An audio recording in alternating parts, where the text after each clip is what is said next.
ሰላም ልጆች እንደምን አላችሁ? ደህና ናችሁ? መልካም ልጆችዬ፣ ዛሬም እንደተለመደው ለእናንተ ቆንጆ ነው ያልኩትን ተረት ይዤላችሁ መጥቻለሁ።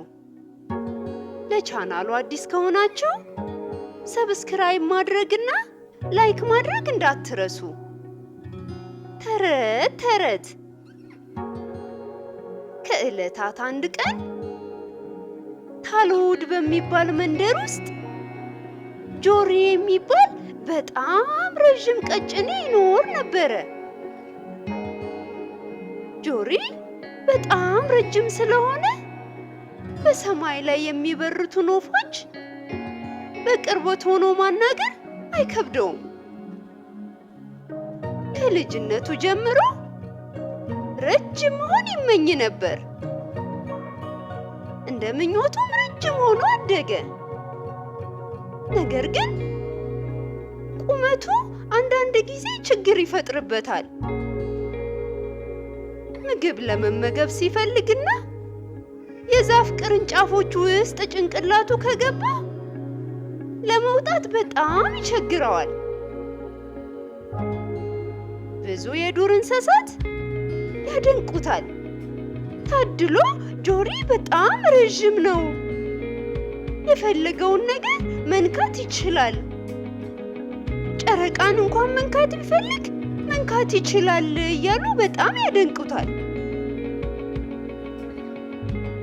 አንድ ቀን በታልውድ መንደር ውስጥ ኃይለኛ ንፋስ የንግስቲቱን ወርቃማ ዘውድ ወሰደውና መንደሩ ውስጥ ወዳለው ከፍተኛ ተራራ አናት ላይ ጣለው።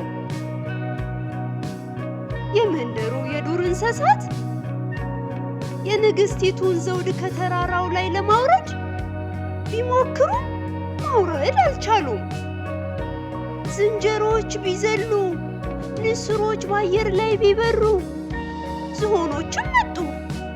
ነገር ግን ማናቸው ዘውዱን ከተራራው ላይ ሊያወርዱት አልቻሉም። ንግስቲቱ ምን እናድርግ አለች። ከእንስሳቱ አንዷ ጆሪ ከሁላችንም ረጅም ስለሆነ ሊያወርደው ይችላል አለች። ንግስቲቱም ወደ ጆሪ አቀናችና የኔ ውድ ጆሪ ችግር ገጥሞን ነው አለች። ጆሪ በአድናቆት ታዲያ የገጠማችሁን ችግር እኔ እንዴት አድርጌ ልፈታው እችላለሁ አለ። ንግስቲቱ አንተ ረጅም ስለሆንክ ከትልቁ ተራራ አናት ላይ ንፋስ ዘውዴን ወሰደብኝና እዛ አስቀምጠው፣ ስለዚህ ላንተ ደግሞ ማውረድ አይቸግርህም አለችው። ጆሪ ማውረድ ከቻልኩ እሺ ያለና ወደ ትልቁ ተራራ ጋር ሄደ። በጥንቃቄ ወደ ተራራው ተጠጋ። ረጅም አንገቱን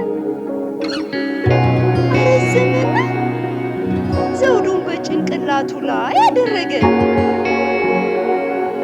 ንግስቲቱና እንስሳቱ በጣም ተደነቁ። ኦ ጆሪ ዘውዴን አወረደልኝ አለች። እንስሳቱም በደስታ ዘለሉ። ንግስቲቱ ጆሪ አመሰግንሃለሁ፣ አንተ በጣም ቅንና በጣም መልካምና ለምድራችን የምትጠቅም ረጅም ጋሻችን ነህ አለችው። ከዚያን ቀን ጀምሮ በአካባቢው ረጅም ቀጭኔ ብቻ ሳይሆን ጀግና በመባልም ይታወቃል።